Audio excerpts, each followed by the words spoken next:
Neti sanfɛ Bamako 24. Nanga kunnafoni ye bamanankan na. An balima lamɛnnikɛlaw aw salam aleikum aw tulo bɛ arajo Bamako 24 de kana ka bɔ Mali kɔnɔ na minnu bɛ kan lamɛn jamana fan o fan jamana kɔnɔ ni jamana kɔ kan k'aw bɛɛ lajɛlen foni k'aw ko ɲuman dɔn. Aw sɔgɔlen b'aw ka arajo Mandi la Bamako 24 min bɛ n'a bɛ kunnafoni latɛmɛ aw bɛɛ lajɛlen tɔgɔ la diɲɛ ma don o don a balimakɛ n'aw denkɛ Abdulaye Kulibali fɛ k'a sɔrɔ ɲɛmaaba n'i y'a sɔrɔ bɛ tali ka jɛjɛ sari la ale bɛ ka baaraw bɛɛ lajɛlen jateminɛ k'aw foni k'aw ko ɲuman dɔn faso kɔnɔ ni faso kɔ kan. Dɔ yɛrɛ t'aw ma k'aw sigi ni k'aw ka kunnafoni ma kɔnɔ kunnafoni ni dalilu don tiɲɛ ni Ala ye siran ye kan kunnafoni gɛrɛgɛrɛ anw sigilen filɛ kɛnɛ kan. O de kan ka bɛn bi kunnafoni lasɔrɔ tuma bɛ bɛɛ tali ka tarata la tarata min na bɛnnen bɛ nazara san o kalo duurunan ye mɛ kalo ye bi o tile 4 ye ka bɛn 2021 san ma farafinkalo bɛ n'i y'a sɔrɔ o ye sunkalo ye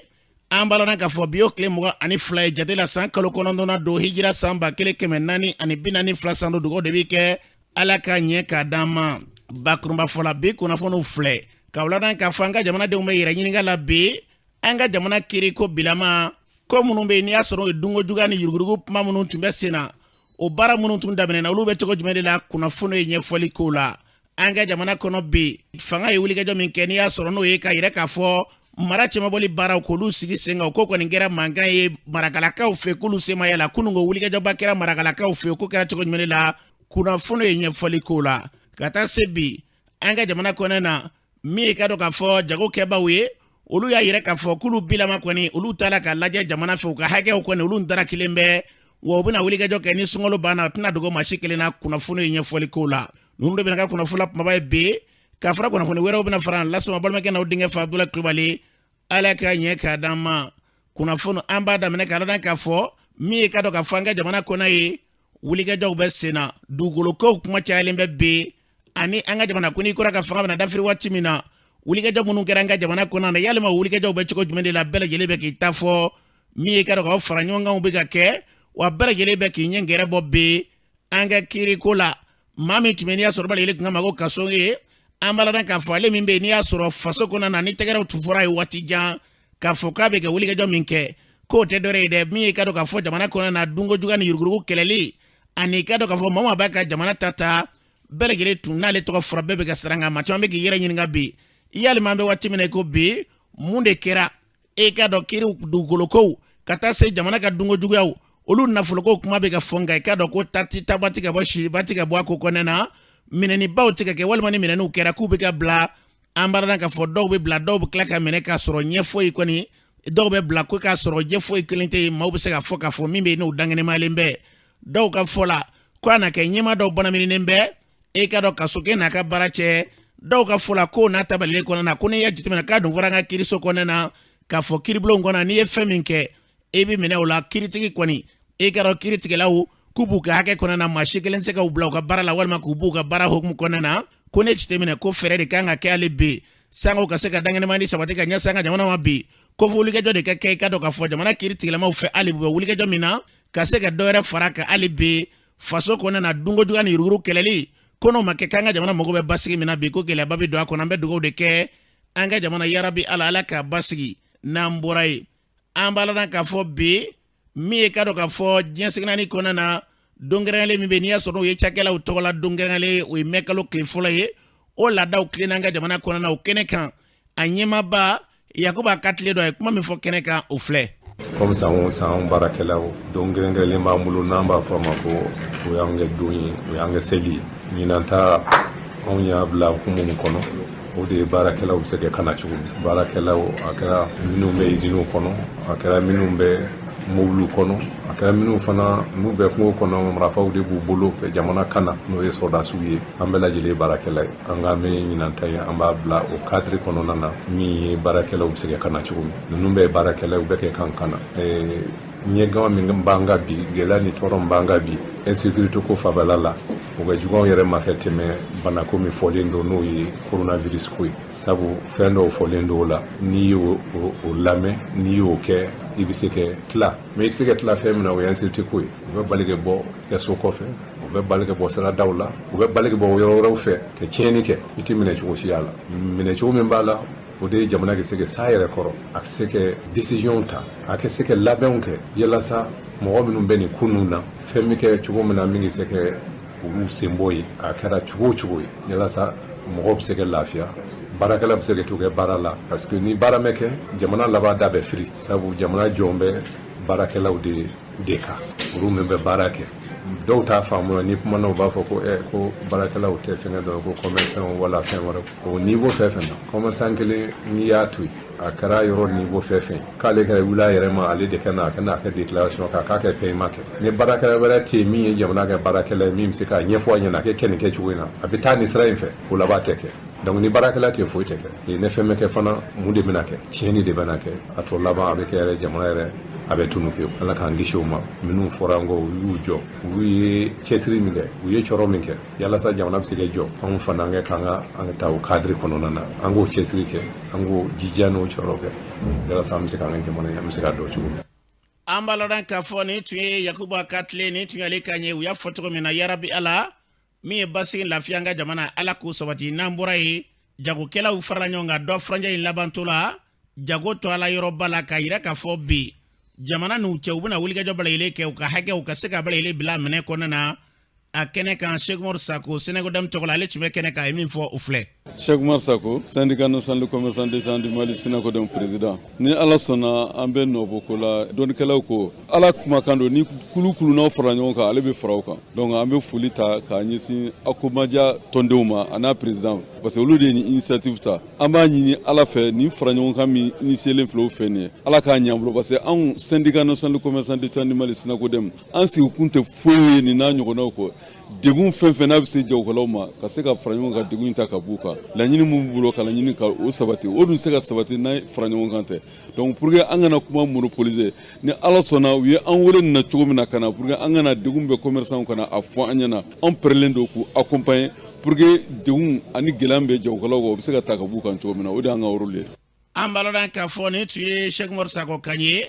kɛnɛ in kan Ibrahim Mayiga ale bɛ kɛnɛ kan ale yɛrɛ tun ye k'a fɔ wulikajɔ ɲɛmaaba ye kuma min fɔ kɛnɛ kan u filɛ. an ka bi sɔgɔmada ni lajɛrɛ tɛ dɔwɛrɛ ye chambre de commerce kɔnɔ yan nɔ fɔlɔfɔlɔ ye impôt ye bibi na impôt bɛ ka commerçant taxer ko hakɛ dɔw bɛ yen nɔ commerçant dɔw ka kan k'olu sara liste dɔw de b'u bolo commerçant dɔw tɔgɔ talen don a la a b'u bolo fan bɛɛ fɛ liste minnu b'u bolo ka commerçant tɔgɔ ta u ma passé ni chambre de commerce ye u ma passé ni ministère de commerce ye an bɛ bɔ mun kalama u kɛlen don ka wuli ka liste kɛ ka taa n'a ye ka taa di commerçant ma ani redressement papier ka taa adressé commerçant na u ka bitigiw kɔnɔ 2016 la u y'a daminɛ an ye wulikajɔ kɛ u y'a bila mais sisan an ɲɛ bɛ mun na tuguni wulilen don tuguni ka na daminɛ tuguni 2016 yɛrɛ y'a sɔrɔ Mali tɛ an ta ye sisan fana ka na se 2021 ma cogoya foyi tɛ Mali yɛrɛ bolo mais an ɲɛ bɛ mun na tuguni 2 tiers o bɛɛ minɛnen don Mali territoire kan commerçant ko k'olu redresser k'u bɛ taa dɔw bɛ taa 200 millions sara dɔw bɛ 300 millions sara dɔw bɛ 400 millions sara e ka jagokun yɛrɛ tɛ fɛn bɔ e ka redressement bɛ se o ma cogo di nin ye binkaliw de ye impôt mɔgɔw bolo k'a ta ka ɲɛsin mɔgɔw ma jusqu'à ce que u b'a fɔ ko fo dɔw yɛrɛ ta bɛ milliard bɔ hali mun ta bɛ milliard bɔ hali n'u kɛra opérateur économique ba ye kɛ mais i bɛ taa sɔrɔ fɔlɔ la a ka produit dɔ tun bɛ se dugu dɔw la n'o ye Iwaro ninnu ni Yoroso ninnu ni Bundamu ninnu ni Tombouctou ninnu ni fɛnw ye mais jamana yɛrɛ tɛ yen Segu kɔfɛlaw yɛrɛ bɛɛ minɛnen don Mali yɔrɔ jumɛn de bɛ yen bi n'a bɔra Kulukoro ni Bamakɔ la ani Sikaso ni Segu parti dɔ o de bɛ an bolo ka tila k'a fɔ k'u bɛ taa mɔgɔ redresser olu yɛrɛ kan est ce que impôt yɛrɛ mun bɛ yen nɔ impôt yɛrɛ b'a yɛrɛ kalama k'a fɔ k'a ka kan ka baara mun kɛ fɔlɔ wa jamana bɛ gɛlɛya mun kɔnɔ Covid ko nana ka na degun lase diɲɛ bɛɛ ma mais olu ma se ka foyi de kɛ an yɛrɛ ka jamana kɔnɔdenw ye u bɛ tila k'a fɔ tuguni k'u bɛna bin mɔgɔw kan ko ka fɛn bɔ mɔgɔw kun Covid dun ye a bɛɛ degun et puis ka délai di o la fana délai min na n'i ma t'i yɛrɛ réclamer o délai kɔnɔna la o kɔrɔ k'i jɛra n'a ye k'i b'a sara donc an ye wulikajɔ kɛ o de kan bi k'a yira diɲɛ mɔgɔ la commerçant ɲɛmɔgɔ bɛɛ farala ɲɔgɔn kan bi an bɛ fɛn bɛɛ kɔnɔ sunkalo ka tɛmɛ an ka ji min n'an ye ji min laɲini mun b'an bolo ka se jamana in ma a tɛna dogo jamana yɛrɛ ɲɛmɔgɔ la commerçant ɲɛmɔgɔw an bɛɛ bɛna jɛ ka fara ɲɔgɔn kan sisan ka labɛn dɔ kɛ Maliko la fana ɲuguɲugu bɛ na ni ɲagaɲaga ye commerçant mɛnna u dadennen u tɔɲɔnen don dodonnement fɛ u tɔɲɔnen don bâtiment administratif feerela u dɛɲɛnen don marché rose ma se ka jɔ an tɛ ka se ka lafiya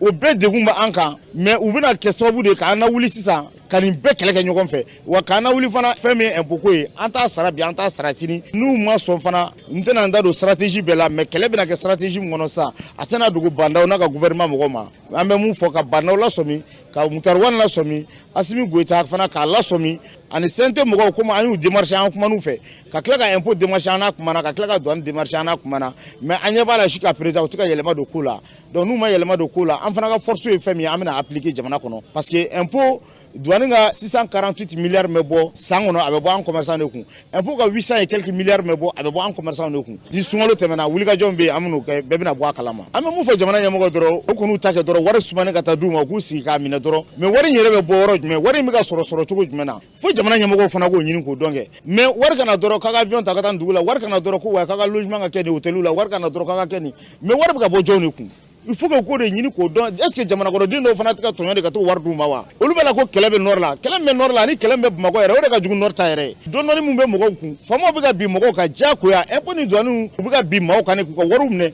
ka taa di ninnu ma ko jamana ka lafiya jamana bɛ lafiya cogo di ka jamana kɔnɔdenw tɔɲɔni to o tɛ se ka ɲɛ o an bɛ mun de bɔ k'a d'u ma mun t'an bolo commerçant tɔnw bɛ ka fara ɲɔgɔn kan bamakɔ dɔrɔn tɛ o a bɛ kɛ mali bɛɛ de n'a ye jamana paralyser k'a d'u ma don min na o don de bɛ da la k'a ko commerçants bɛ se ko la an hakili la fanga bin min kɛra sisan an t'an disi gosi n'a ye mais jama kɛmɛ o kɛmɛ la ni 98 ma kɛ commerçant ye 95 ye commerçant ye o ma dogo mɔgɔ la o donc kɛlɛ wɛrɛ fana b'an bolo an bɛ kɛlɛ mun kɛ financement bɛ kɛ yɔrɔ min na an b'a wo bɛɛ datugu marifa t'an bolo muru t'an bolo ka jamana kɛlɛ mais an ta y'an bitigiw ye an ta y'an poche kɔnɔna ye an ta y'an ka matériel minnu bɛ kɛlɛ kɛ an ta y'olu ye an b'a bɛɛ jɔ an b'a lɔn k'a fɔ Ibrahim Mayiga ni tun y'ale kan ye u y'a fɔ cogo min na an bɛ dugawu de kɛ fɛn fɛn basigi lafiya ka jamana kɔnɔ ala k'o sabati n'an bɔra ye découpage min bɛ yen n'i y'a sɔrɔ n'o ye mara ka yɔrɔ dɔw fara yɔrɔ dɔw kan ka yɔrɔ dɔw ta ni k'olu k'u damana mara ye o baara min bɛ sen na ko nin kɛra gɛlɛya ye marakalakaw y'a yira k'a fɔ k'a ko min kɛra a kɛra dibi kɔnɔna a ma kɛ i ka dɔn k'a fɔ tiɲɛ kɔnɔna u tɛna jɛn n'a ye o kɛra so ye kununko marakalakaw ka sira tigɛ a kɛra gɛlɛyaba ye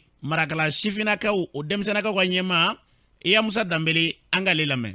ne tɔgɔ Yamusa Dambele ne marakala jeunesse président ye mɔgɔ bɔlen no bi juguman tɛ an ka hakɛ de minɛnen don an na marakala ni cercle y'a ka bɛɛ b'a kalama a ma d'an ma kun ma ɲɛfɔ an ye mun na a ma d'an ma ka tila k'a kɛ ni diyagoya y'an kan an taara ko an bɛ t'o ɲɛfɔ o tuma na k'an nisɔngoya jira ɲɛmaaw u tɛ se k'u jɔyɔrɔ fa irresponsable incapable k'an convaincre ka sɔrɔ ka bɔ ni gaziw y'an kama k'u bɛna gazi ci an na o polisiw bɔ segu ka na gazi de ci an na donc an y'a yira k'a fɔ faso kanu bɔ an na bi gazi tɛ se k'an bɔ an ka position kan n'ala sɔnna a ma janfa de don marikalamakɛ cercle janfa de don parce que concertation locale mun kɛra marikala ani min kɛra segu bɛɛ y'a yira k'a fɔ marikala de ye premier ye ka farako da o kan an bɛna sɔn mun na ko expert dɔw taara k'olu ka taa o jateminɛ kɛ o expert ninnu de nana jaabi di gouverneur ma alamisa tɛmɛnen o k'u bɛ ɲininkali kɛ ko marikalata ninnu k'u mana ɲininkali la o ye jaabi min sɔrɔ u ka baara la u nana o jaabi de d'an ma ko kuma sama tɛ yen k'u mana kuma ɲɛnabɔ la weleweledakan b'an bolo ka ca arajo baarakɛla bɛɛ lajɛlen ma u se ye fɛn fɛn ka kunnafoni cari ka population dɛmɛ ni kɛlɛ in na u k'an dɛmɛ ni kunnafoni jɛnsɛnli ye su ani tile faso kanu b'an na an tɛ marikala labila foyi marikala fɛn bɛɛ sanfɛ anw bolo bi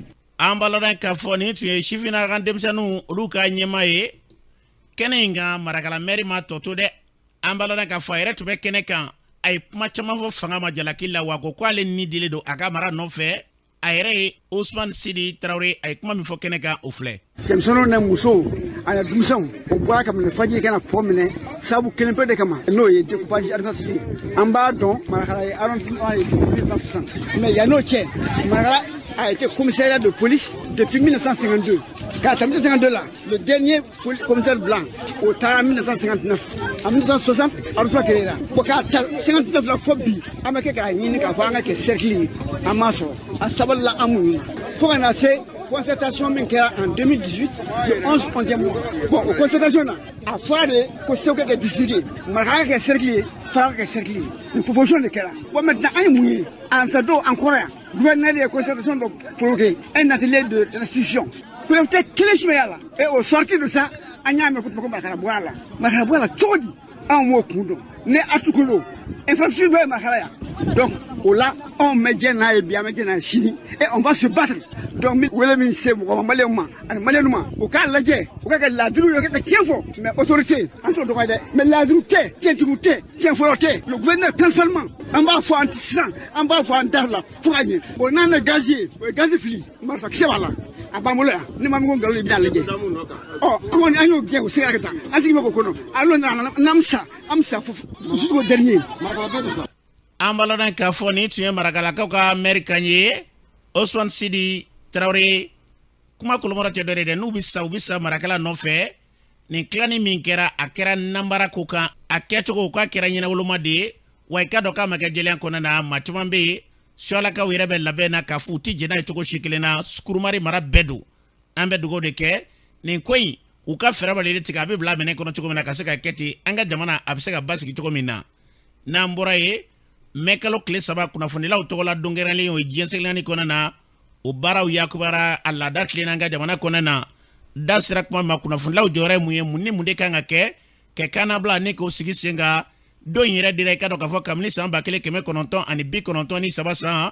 ka se bi ma a baaraw bɛ cogo jumɛn de la kɛnɛ kan kunungo kunnafonilaw ka ɲɛmaaba n'i y'a sɔrɔ u bɛ tali kɛ Banjugu Dantɛ ale ye kuma min fɔ kɛnɛ kan o filɛ. don min taara k'a kɛ an ka liberté don ye o Ultramar ni o kɛra o ye tasi don ye o ye miiri don ye o ye hakilijigi don ye ni mɔgɔ min y'a jateminɛ Mali kunnafoni bɛ bangu min na bana min bɛ ko coronavirus a nana gɛlɛya caman se an ma an bɛ jamana min kɔnɔ fana a jamana kɔnɔna ka gɛlɛn ka sababuya kɛ mankanw b'a kɔnɔna na mais ka ni o bɛɛ lajɛlen baara in fana kɛcogoya dɔw b'a la minnu t'a dɔ ye mais n'i y'a jateminɛ o gɛlɛya fɛn fɛn bɛ yen n'i y'an ka textes fara ɲɔgɔn kan k'a lajɛ minnu sariya minnu kan ka kɛ ka kunnafoniko baara kɛ ni sariya kuraw taara ka sariya minnu bɛ k'olu dafa a bɛ kɛ sababu ye baara in kan ka kɛ ka ɲɛ cogo min na a bɛ kɛ ten sinon bi ala ko tiɲɛ gɛlɛya dɔw b'a kɔnɔ parce que kɛcogo dɔw b'a la min t'a dɔ ye cybercriminalité ye fɛn ye mɔgɔ minnu bɛ yen n'u bɛ subahana machine sira lajɛ a kɛra bankiw ye a kɛra adamadenw ka telefoni siraw ye ka kojugu ta k'i sɛgɛrɛ bon an fana ka kunnafonidi sira ninnu caman bɛ kɛ internet sira ninnu de fɛ or cybercriminel ninnu minnu bɛ taa mɔgɔ ka vie privée ta u bɛ taa bankiw ɲagami ni olu ka sira ni an ka sira bɛnna a bɛ se ka kɛ sababu ye ka kɔlɔlɔ se anw ma donc bi an ko an ka hakilijigin k'o la o hakilijigin kɔnɔna na n'an y'an sigi ka kuma cybercriminalité kan kuma kunnafonidi ka jɔ sariyaw kan a bɛ kɛ sababu ye mɔgɔw k'u kɔlɔsi mɔgɔw k'u janto u yɛrɛ la kunnafonidi bɛ dege de wa n'i y'a kalan k'a dege fana principe dɔw b'a la u kan ka respecter n'a fɔ ma ko éthique et déontologie yɛrɛ sago kɛ tɛ min ka di n b'a kɛ tɛ n'i donna la sariya dɔw b'a la i kan k'olu de bato n'i y'olu bato i baara kɛ kɛcogo ɲuman na. an baladan k'a fɔ nin tun ye Banjugu Dantɛ nin tun y'ale kan ye kunnafonilaw jɔyɔrɔ min ye o fɔra kunnafonilaw ye wa wulikajɔ min kan ka kɛ kunnafonilaw fana ka se k'u tɔgɔtɔ k'u bɛrɛ u ka hakɛw ye min ye ka se k'o d'u ma o kumaw da sera olu fana ma n'i ye jateminɛ an ka jamana kɔnɔ bi ma caman bɛ bi kunnafoni a diba caman bɛ yen an caman bɛ min bɛ ka baara ninnu ni k'a bɔ a minɛ kɔnɔ o ye tiɲɛ u ka fɔ dɔ ka fɔ ɲɛ ye dɔ ka fɔ cɛlakaw fana ye nka a dɔw fana bɛ yen e k'a dɔn bi kunnafonilaw u tɛ minɛ ko ɲuman na dɛ o de a fanba yɛrɛ ye walima u b'a f'i ye ko karisa i bɛ nin baara minɛ i kana yɛlɛma k'a sɔrɔ e ɲɛ bɛ dɔ la su ni tile e n'a bɛɛ la e de bɛ baara kelen na e yɛrɛ b'a kɛcogo ɲuman kɛ ka tɛmɛ ale kan tɛgɛrɛ bɛ fɔ ale walima ale bɛ se ka nafa sɔrɔ a la ka tɛmɛ kan o de kɛra sababu ye caman bɛ k'a bɔ a minɛ kɔnɔ nka o n'a ta balele kɔnɔ na an ka segin a minɛ kɔnɔ na da sera o kumaw ma kunnafoni de b'aw ka baara kɛ kunnafoni kadiri kɔnɔ u bɛ baara kɛ yɔrɔ minnu na walima i ka dɔn ka fɔ baara kɛ maa minnu ye u bɛ baara kɛ faso min ye faso fana k'a dɔn ani u bɛ cakɛ yɔrɔ minnu na k'a dɔn tiɲɛ yɛrɛ ni ala ka kunnafoni tɛ taa sɛgɛn kɔ kunnafoni tɛ taa timinandiya kɔ kunnafoni tɛ taa baara kɔ k'a dɔn i ka wulikajɔ bɛɛ lajɛlen bɛ kɛ k'a fɔ k'e bɛ se ka kunnafoni baaraw sigi sen kan o bɛ kɛ maa minnu ye olu fana k'a dɔn k'a fɔ tiɲɛ ala ka kunnafonilaw a jɔyɔrɔ ye fɛn min ye a dɔ bɛ dɔ la ɲini fɛn bɛ kɛ sɔrɔ fɛn n'o tɛ u tɛ minɛ ko ɲuman si kelen n'an ka jamana kɔnɔ na o dogolen tɛ nka i k'a dɔn sanga ni waati bɛɛ kɔnɔ na u kelen o kelen a bɛɛ bɛ se ka fɛn dɔ kɛ min bɛ yen n'i y'a sɔrɔ n'o bɛ kɛ sababu ye jama k'a dɔn nin de ye nin ye ka taa ɲɛɲini walima k'a sɛbɛn walima ka wulikajɔ kɛ ka taa ɲɛɲini ka n'a di maaw ma ka tila k'a ye k'e yɛrɛ min b'o la i dabali bannen bɛ a ko yɛrɛ kɛcogo la minɛn ti sɔrɔ walima baara yɛrɛ kɛcogo i bɛ sɛgɛn bɛɛ k'i yɛrɛ de kunna walima i bɛ sɛgɛn bɛɛ k'i yɛrɛ ye o ye gɛlɛyaba de ye an bɛ dugawu kɛ ala ka hakili ɲuman d'a ma n'an bɔra ye an b'a dɔn k'a fɔ parti politique min n'o ye yɛlɛma ye olu kɔni y'a yira k'a fɔ bi bi in na olu labɛnnen bɛ n'a fɔra ko kalata minnu kuma fɔra an ka jamana kɔnɔ ka se ka don a da fɛ a ɲɛma Dr Yusuf Jawara ale b'a ɲɛfɔ an ye an ka lamɛn. an ko n'i ye nin information na binni kan bon i b'a minɛ ni a réserve ye parce que hakili la transition kalo 18 de dilen tun don kalo 18 sɔrɔ kɔnɔ baara dɔw tun confielen don an bolo yanni bi tun cɛ an tun kan ka nin information ninnu sɔrɔ a n'a gɛlɛyaw don mais o t'a a bali n'a nana an ka en tant que responsable an kan ka jɛ k'an tɛgɛ di ɲɔgɔn maintenant pour avancer transition ka objectif baw an y'olu fɔ je pense que an bɛ kuma olu kan kosɛbɛ o ye ka jamana dɛmɛ se ka institution ɲɛnamaw dan minnu bɛ élu ka élu ni jamanadenw ka yamaruya ye jamanadenw ka voix ye o de b'an dɛmɛ an bɛ gɛlɛya minnu kɔnɔ pour trouver de la légitimité ka se ka bɔ ni gɛlɛya bon ni délai b'i bolo mission confiée la bon an bolo ni suman'o kɔnɔ quelque part an tɛ se k'o faamu maa dɔw de impliqué len don ni ko la c'est vrai jamanaden ko don mais mɔgɔ dɔw fana kɛrɛnkɛrɛnlen don politique ko la an b'olu kɛ parti politique a décision sugu ninnu n'a b'olu ta a b'olu impliqué a la an y'o de fɔ toujours n ko ka mɔgɔw impliqué ko la implication bɛɛ tɛ poste ko ye implication ye hakilina ko ye kosɛbɛ an bolo ni mɔgɔw impliqué la an ka hakilinaw di ɲɔgɔn ma gɛlɛya caman bɛ an bɛ se ka bɔ olu kɔnɔ bi calendrier kɔni bɔra ne bolo an kan ka jɛ k'an tɛgɛ di ɲɔgɔn ma sisan pour parce que a bɛ délai kɔnɔ effectivement u ye délai min fɔ a b'o kɔnɔ a b'a to transition délai bɛ respecté mais bon an k'an tɛgɛ di ɲɔgɔn ma sisan pour que an ka se ka bɔ ni kunnawoloya kɔnɔ jamana kama jamanadenw kama an ka bi kama puis an ka sini kama n hakili la an b'o de phase la sisan. Ambalada k'a fɔ nin tun ye Dr Yusufu Jawara ye parti yɛlɛma tɔgɔ la o kɔfɛ kulu min bɛ n'i y'a sɔrɔ bɛle ko FDP o ɲɛma min bɛ tali kɛ Sori Ibrahim Traoré ale b'a ɲɛfɔ an ye kalata in a ko bɛ cogo di an ka lamɛn. Élection pour ka kɛ fo sigi ka fɔ bɔra foyi tɛ se ka k'a la hali den kelen pe a tɛ se ka k'a la ne b'a fɔ a si la de hali n'a ma diya mɔgɔw tulo la gouvernement bɛ ka taga bolo min kan n'u tora o bolo kan foyi kelen pe élection foyi tɛ se ka kɛ nin ye jamana nin y'a bloqué len de ye ne de bɛ k'a f'i ye dɛ n bɛna min f'i ye maliyɛn ko n'i bɛ maliden dɔ i bɛ maliyɛn ko natɔ ye bɛɛ ninnu tɛ k'a fɔ ko Muktar Wani ka falen k'aw di min tɛ k'a fɔ yan fɛ ko gouvernement k'u bɛ na jama labɔ i bɛna u bɛ jama labɔ k'a bɛɛ bloqué sisan mais min bɛ se k'an kisi o ma gouvernement ka acteurs wele les forces sociales et politiques a ka bɛɛ wele an ka sigi kalafili tɛ kɛ Muktar Wani a tɛ kɛ bandaw ye Wani tɛ kɛ président ye bandaw tɛ k'a ye bon Asimi t'an t'o dɔn dɛ ko a ko k'a tɛ k'a ye dɔw ko k'a bɛ se ka k'a ye charte ko a bɛ se ka falen bon comme anw ye maliden kilancɛw de anw dɛmɛ kɛrɛfɛ k'a f'i ye dɔrɔn ne bolo sigi ka fɔ de kan ka kɛ kalafili ko kelen pe kan k'a ni ko dɔ ɲagami ɲɔgɔn na o tɛ dɛ kalafili ko kan les forces sociales et politiques acteurs bɛɛ lajɛlen kana ka sigi ka kuma an ka élection in kelen kelen bɛɛ ta k'o opportunité la ye ka contexte analyser o tuma an ka bɛɛ fɛn dɔ kan mais n'o tɛ gouvernement bɛ fɛ k'i kunbiri ka taa n'a ye cogo min ala k'an kisi o ma n'o kɛra foyi tɛ b'o kɔfɛ blocage yɛrɛ bɛ kɛ a tɛ contester dɛ crise pré-électorale de bɛ kɛ zen ta tɛ kɛ crise post-électorale ye dɛ a bɛ kɛ yan'an ka don élection kɔnɔ crise de bɛ kɛ parce que maa si tɛna sɔn maa si k'a biri i birilen ɲɔn tɛ tuguni jamana in kɔnɔ. An b'a lɔn k'a fɔ nin tun ye FDP Sori Ibrahim Traoré nin tun y'ale kan ye kuma min na n'olu bɛɛ lajɛlen bɛ k'o fɔ RPM maaw y'a yɛrɛ k'a fɔ k'olu kɔni labɛnnen bɛ ka taa a ko jula ko a ko a kuma min fɔra k'a ma fɔ maa si ɲinɛ ma ko i ka dɔn k'a kuma in fɔra ko bɛɛ lajɛlen bɛnna ka de k'o de kama fanga ɲɛma ye a layidu ta ni ka se ka kuma fɔ yaasa ko piratigɛ d'a ma Ɲame Bacili b'o ɲɛfɔ an ye an ka lamɛn. Ne ka parti n'o ye RPM ye parti kɔnɔna la n ye calendrier ɲɛ i n'a fɔ tɔw y'a ye cogo min n bɛ hakili jigi kɛ fɛn fitinin dɔ la mardi donya dɔw fɛ le 13 cadre de concertation parti politiques ani ministre so u ye ɲɔgɔn ye o cadre de concertation dugusɛjɛ le 14 ministre ye note technique dɔ dilan note technique min bɛ kuma chronogramme des élections kan le 15 a ye point de presse kɛ ka chronogramme fɔ mais o chronogramme mun fɔra le 15 le 13 encore ani parti politiques ye ɲɔgɔn ye mais a ma kuma f'u ye k'a fɔ chronogramme bɛ yen ou bien a baara bɛ sen a kuma ma f'u ye i bɛ se ka parti bɛɛ lajɛlen ɲininka cadre de concertation mun kɛra chronogramme kuma yɛrɛ ma k'a la a ma yira parti si la o dugusɛjɛ n'a fɔra ko 2 jours après c'est-à-dire o ka kɛ point de presse ye avant le 14 ka note technique k'o la ne bolo inclusivité in ye baara jɛ le RPM aujourd'hui anw bɛ yɔrɔ min anw labɛnnen don élection kama an pɛrɛnnen don parce que mun na ko an kana kuma k'an yɛrɛ sɔsɔ anw fɔlɔ de ko an ko transition yɛrɛ kɔrɔ bamanankan na o ye furancɛ fanga ye transition kuntala man ka janya donc ni transition kuntala man ka janya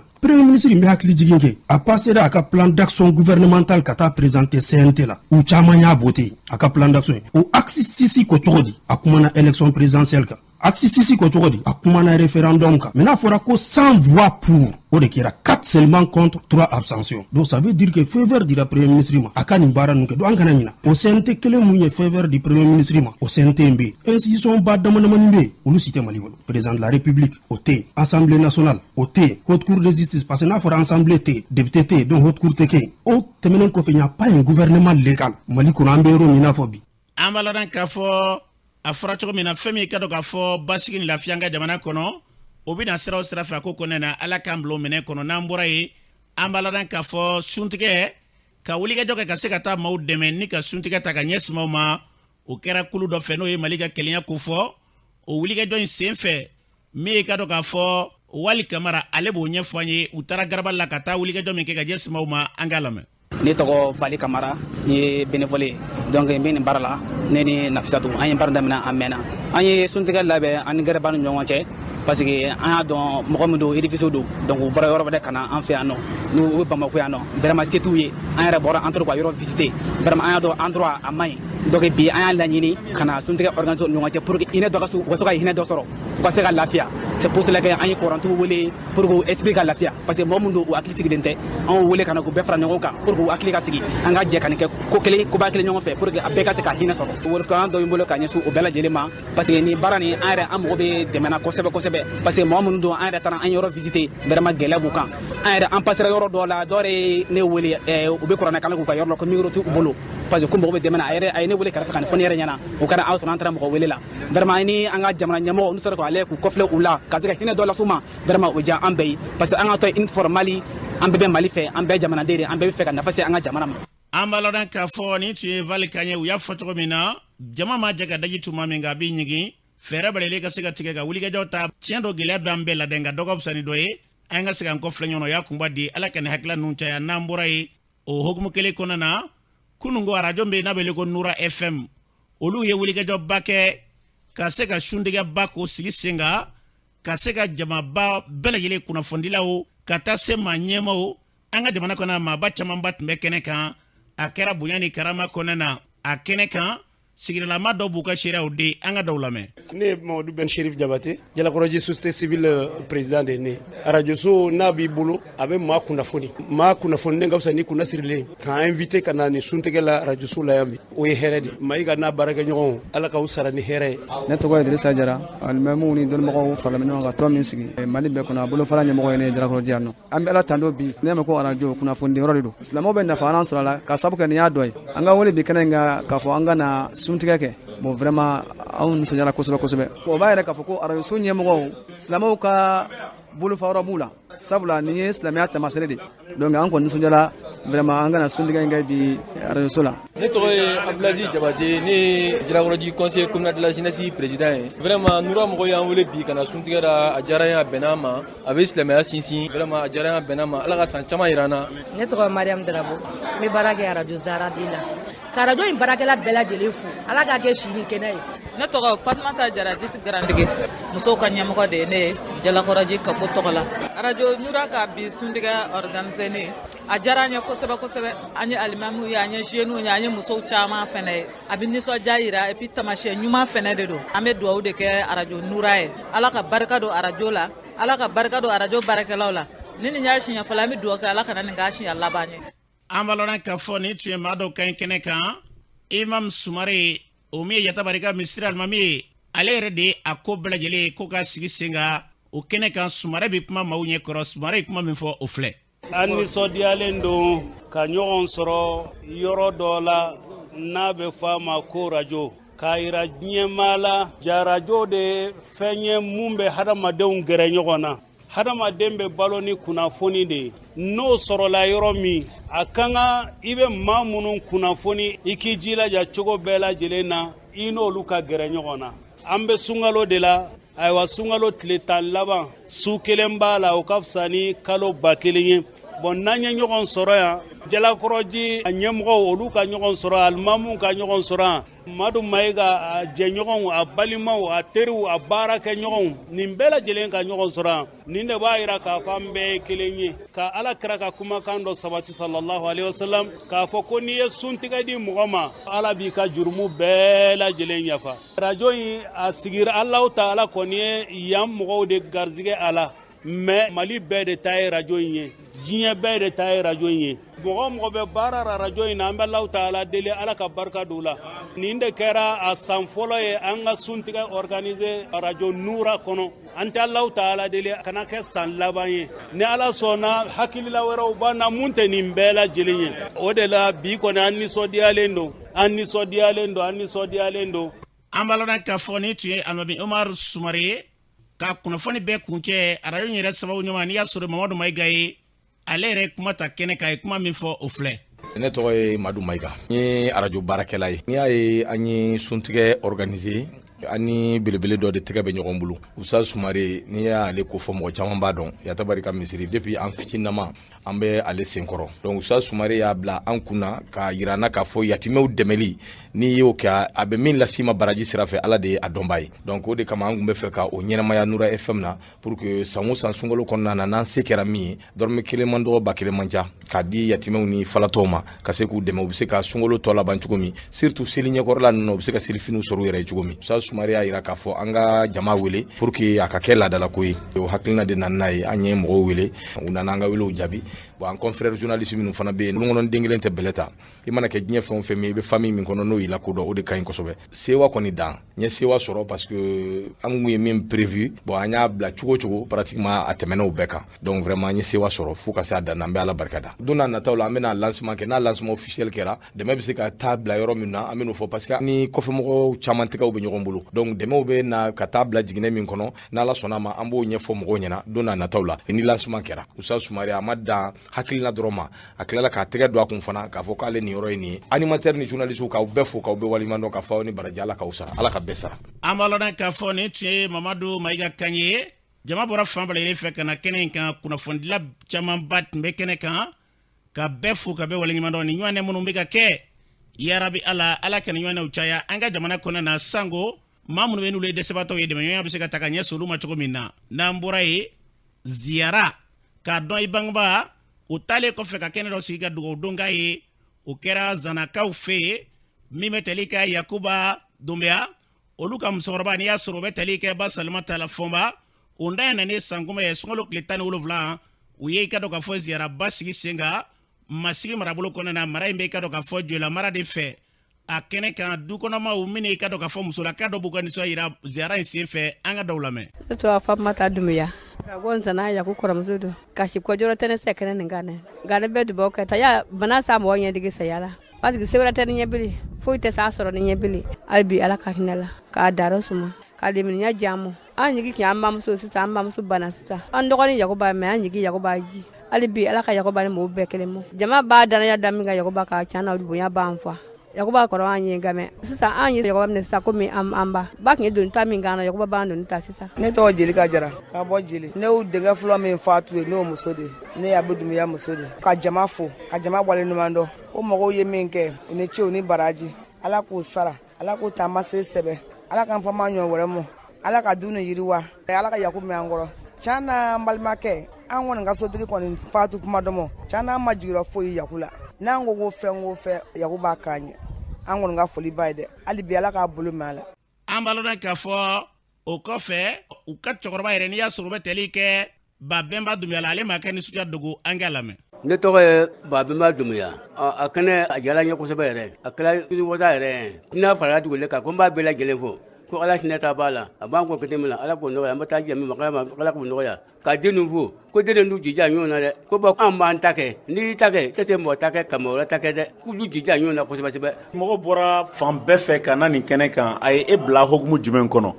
A y'an bila nisɔndiya minɛ kɔnɔ fo ka tɛmɛ dugu y'an fa a bɛɛ mɔgɔ bɛ yan ka taa Bamakɔkaw ni Sansonkaw ni Ɲingilakaw ni Mɔmilakaw ka Jinɛkaw ni muso somɔgɔw k'a nisɔndiya barika bonya ye ko n b'a bɛɛ lajɛlen fo. An b'a lɔn k'a fɔ o kɔfɛ karamɔgɔlakaw bɔra fan bɛɛ lajɛlen fɛ wajuliba kɛra araba sufɛla fɛ ka dugu yalamusa la ka tila ka wuli kajɔ kɛ ka taa sɛlɛ la n'o ye musokɔrɔba yɛrɛ dayɔrɔ ye kaburu la jamaba o kɛnɛ kan karamɔgɔ ye kuma dɔw fɔ kaburu la an ka daw lamɛn. Ne tɔgɔ ye Alusen Mariko ka bɔ Ɲamakɔrɔ Nzana kɛrɛfɛ yan an ka baara bɛɛ ye marasa karamɔgɔya de ye denw de ye an lase yan n'a nana nin dugawu kɛ n'o ye sadaka jariya ye kuma an b'a ɲini Alahu Taala fɛ maa o maa sera ka bɔ yen ka na yan Ala ka bɛɛ sara Ala ka n'a kɛ anw ka jurumi ye Ala ka bɛɛ ta kɛbaa da i ye n'i ye dɔ ziyara dɔ b'i ziyara n'i ma maa ziyara e b'i ye ka to yen ko kɔrɔw de don mɛ an ka jamana de kun d'a faamu a ma dabɔ ɲɛnajɛ kama a dabɔra Alako de kama Ala k'a kɛ Alako y'an bolo Ala k'a sara d'an ma an kɔni bɛ dugawu kɛ Yaku ye ka dugawu kɛ a ka dugu maa bɛɛ lajɛlen ye Ala ka dugu in yiriwa bijahil Mustafa sallallahu alaihi wasallam. Ne tɔgɔ Ali Hussein Haidara karamɔgɔ tɛmɛna dugu fɛ dama banbaatɔw bɛ hinɛ sɔrɔ fo ka taa se semaine kelen de ma karamɔgɔ tɛmɛna a ma jɔ jango n'a jɔra ka laban ka na jɔ kaburu ka dugawu kɛ donc o ye hɛrɛ faralen hɛrɛ kan o tuma kama bɛ Alakiraba sallallahu alaihi wasallam a kama fitinin b'a fɔ ko lakali Makan dugutigi ko Abu Sufyana ale kun ye Makan dugutigi ye bɛnɛ ko 12 de kun bɛ kira la 2 de tubira tɔ 10 ma sɔn o minnu ma sɔn Abu Lahab b'o la Abu Jahali b'o la Abu Jahali don dɔ la a ye Alakira denmuso Fatimata a ye tɛgɛ da o ɲɛ kan tuma n'a y'a bugɔ fo bolo nɔ bɔra tama na o kɛlen Abu Sufyana min ye Makan dugutigi ye ale kɛlen ka o dɔ a ye Alakira défend ale den tɛ dɛ mais Alakira den don Alakira den bugɔli o ma diya ye o kɛlen a ye Abu Jahali bugɔ a kɛlen ka Abu Jahali bugɔ denmuso tɛmɛna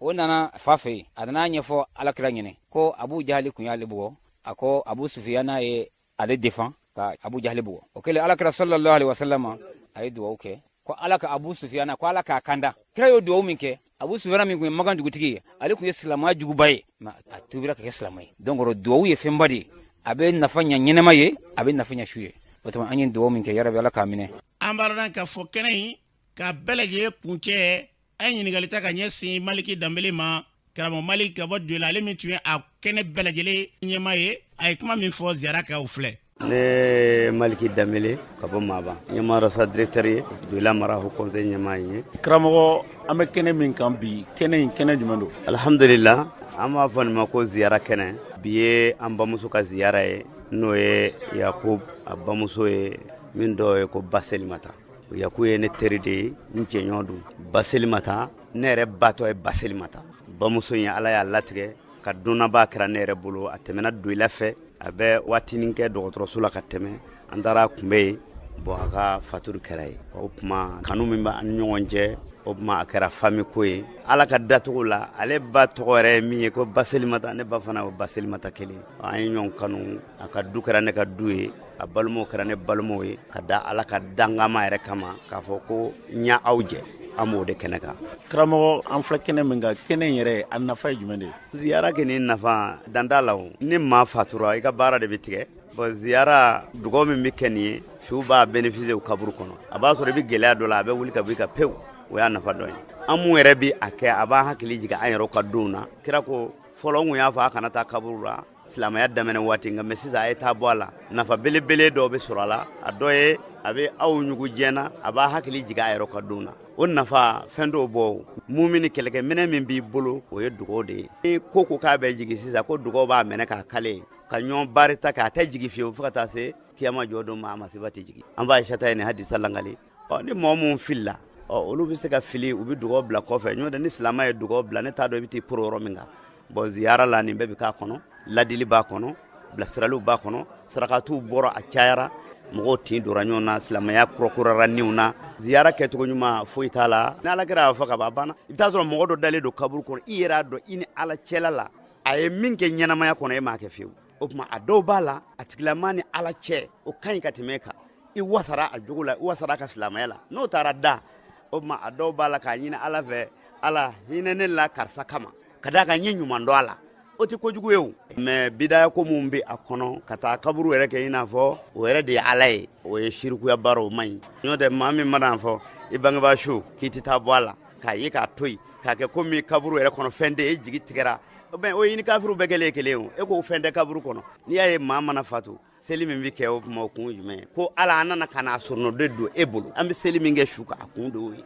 o tɛ hinɛ ɲininen kabini a salen ɲɛ fɔlɔ wa kira y'o fɔ an ɲɛna ka ban e mɔgɔ mana na k'o t'o ye mais an tɛ an kɔfilɛ i la tuguni ni dalu sɔrɔ ka bɔ rasulu ka kuma nɔ na ka ban sallallahu alaihi wasallam ani Alahu taala ka kuma ɲɔgɔn la ka ban n'a hakili la o bɛ wasa kɛ mumini ɲuman bɛɛ a bɛ ko fɔ a si la ka d'a kan n'i ye nkalon da Alakira la i b'i sigiyɔrɔ kɔnɔ jahanɛmɛ kɔnɔ nin ye tabiya ɲumanw ye n'an taara Maka an bɛ taa min kɛ n'an taara an tɛ taa bɔ Alakira kaburu la wa an bɛ taa ka taa a ziyara fɛnw de don silamɛya baara bannen don mɔgɔ si tɛna mɔgɔ diyagoya k'i papa ka bɔ fɛn dɔ kan k'i ye lagosilikɛla ye dɔnnikɛlaw kan ka ladila min ye tiɲɛ ye c'est à dire que n ye kitabu nin kalan ani fɛn wɛrɛ tɛ kitabu wɛrɛ kɔnɔ o tɛ kelen ye dɛ n ye mazahabu min kanu ani ma mazahabu tɔw fana fɛn sɛbɛn don o kɔnɔ o tɛ tiɲɛ dɛ i bɛ taa bɛɛ lajɛ de o tuma o de la dɔnnikɛlaw mago de bɛ kalan de la u ka kalan kosɛbɛ a ka bɔ kuma in dama na a sera Ala ye fa u ka dɔn fɛn dɔ de b'u ɲɛfɛ u ka kumakanw Ala bɛn'u bɛɛ jateminɛ kaburu ziyarali ani ka taa dugawu kɛ masa kaburu ye nafaba de b'a la fɛn dɔ bɛ yen ne tun t'a fɛ k'a fɔ nka mɛ n b'a fɔ n y'a ye seereya la o seereya dɔ ye jumɛn ye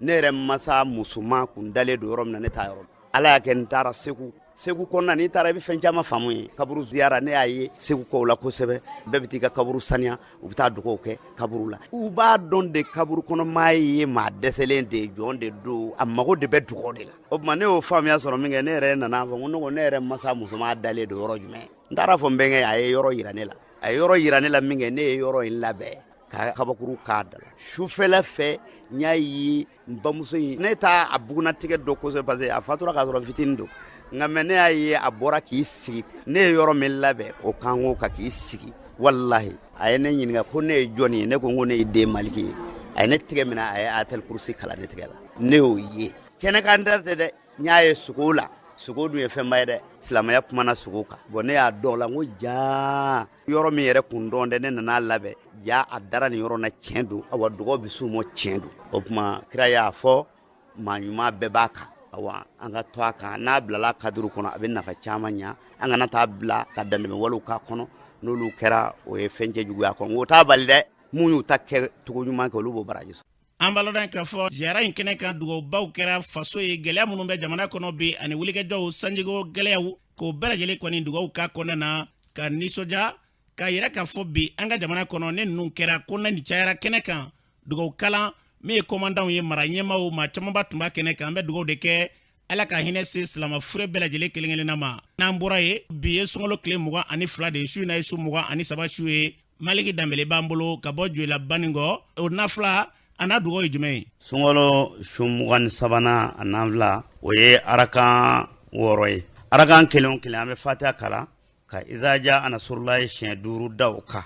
ka kulu wallahu kuru siɲɛ 5 da o kan n'an ye fila kɛ an bɛ salam bila n'an ye fila kɛ an bɛ salam bila n'an ye fila kɛ an bɛ salam bila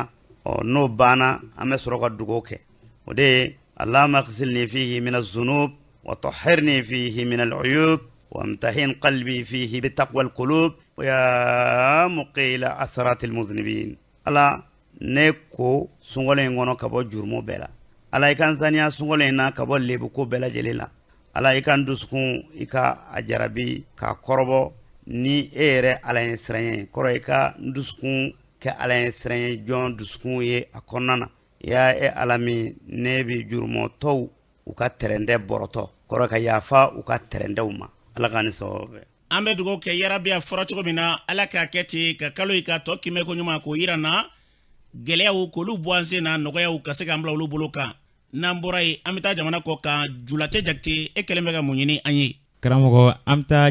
Chad kaw fɛ yen nɔ alamisa tɛmɛlen Chad wolomase tabaw ni banbagaci kulu dɔw karila ɲɔgɔn na Chad tile yan fan fɛ o labanna Chad sɔrɔdasiw ka sebaaya la nka CMT kumalasela y'a jira k'a fɔ k'olu ka kɛlɛkɛ pankurun dɔ ye crash kɛ ka sabu kɛ pan technique ye halisa o Chad kelen kɔnɔna na conseil militaire de la transition ye gouvernement kura sigi karido mɛ kalo tile 2 u ye ministre 40 de ta ani secrétaire d'état dɔw Mahamad Idriss Déby ye premier ministre Gale suganti kabi avril kalo tile 26 ministre Gale in yɛrɛ tɔgɔ ye ko Albert Pahimi Padake Idriss Déby ka premier ministre kɔrɔ dɔ don o kɔfɛ an bɛ taa libankaw fɛ yen nɔ maa minnu b'a la ka liban politiki ko gɛlɛya ani ka yuruguyurugu sinsin libankaw fɛ yen nɔ faransi jamana ye ɲangili ta k'olu sɛgɛrɛ i n'a fɔ k'u bali ka taa faransi jamana kɔnɔ ani fɛn wɛrɛ caman mun bɛ se ka kɛ sababu ye ka dan sigi liban politiki ko gɛlɛya la ni kunnafoni lasera faransi jamana ani jamana wɛrɛ ɲɛnabɔbaga minisiri fɛ Jean-Yves Le Drian o kɔfɛ an bɛ laban ka taa yemenkaw fɛ yen nɔ Iran minisiri mun bɛ wele ko mun ka baara bɛnnen don